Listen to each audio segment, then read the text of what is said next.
Now, earlier tonight, the president struck many of the same notes referring to the universal rights of each and every Egyptian, among them the right to peaceful assembly, the right to free speech, and above all, the right to determine their own destiny. But as is so often the case, Vice President Joe Biden does not seem to be on the same page as the president. Even after Mubarak's authoritarian regime shut down the internet and cell phone service in Cairo, this is what he had to say about the recent events. The word to describe the leadership of Mubarak in Egypt and also in Tunisia before was dictator. Should Mubarak be seen as a dictator? I would not refer to him as a dictator.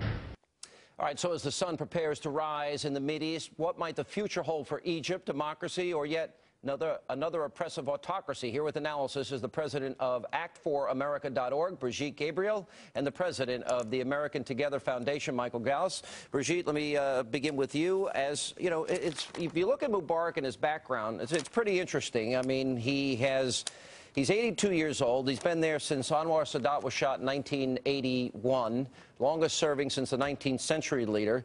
There were 6 assassination attempts on his life. But you got a country, 60% of the population is under 30, and 90% of those people are unemployed. This shouldn't be surprising to anybody that there's discontent among the people of Egypt. They are very unhappy with the situation. Listen, 40% of Egyptians get work and get paid less than $2 a day. That's correct. There's a great poverty, but it's not only in Egypt, Sean. This is the problem with the Middle East. You can identify every country with one-man regime, whether it's a royal family, whether it's a one-man regime. And those dictators are oppressing their people, and they need to change that. The problem why these leaders are afraid to speak is because, for example, Hosni Mubarak, who has dodged 7 assassination attempts on his life, and he has been tried to be assassinated by the Muslim Brotherhood, who is trying to enforce a political Islamic rigid system in the country. And public opinion in Egypt, the Public Opinion Forum.org conducted the research in 2007, and they found out that 67% of the people in Egypt would like to see an Islamic caliphate across the Islamic world, and 74% would like to see a strict Sharia law enforced in Egypt. That's why Mubarak is worried about giving the people more freedom. He's afraid the radicals are going to take over. Well, I agree with that, and you know, it's interesting, Michael Gauss. That is the mission of the Muslim Brotherhood. Muslim Brotherhood didn't get involved in the protest today and encourage and incite and foment unless they thought they had an opportunity to create another Iranian-style state. Correct? It is correct, and thank God, U.S. for the first time in history is taking the right approach, being with the people. And I think we need to do that. We cannot alienate the Egyptian people for the sake of Mubarak. Mubarak is going to be gone like all other dictators in the past.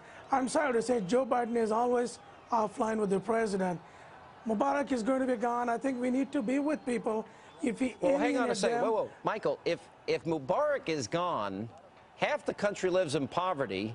The Muslim Brotherhood is now orchestrating a big part of the protests that are going on. This is well beyond the people there. 90% of the population is Muslim in Egypt. Why would we expect anything other than an Iranian-style regime emerging? Well, Egypt traditionally has moderate people. If you look at what happened what happened with the Coptic Christians, the majority of Muslims walked on the street. That's 9% of the population. Defending them. That's 9%. No, what happened with the Coptic Christians, the majority of the Muslims walked on the street supporting their right to practice whatever they practice. And I think that is where I think we are failing to see that aspect of Egypt, where the majority of the people are truly moderate people there. And I think we need to be with them. We cannot alienate them. All right, we're with the people, but I don't think the people are going to have the say here in the end. I know I do Brigitte, agree with that. I know Brigitte wants to weigh in here.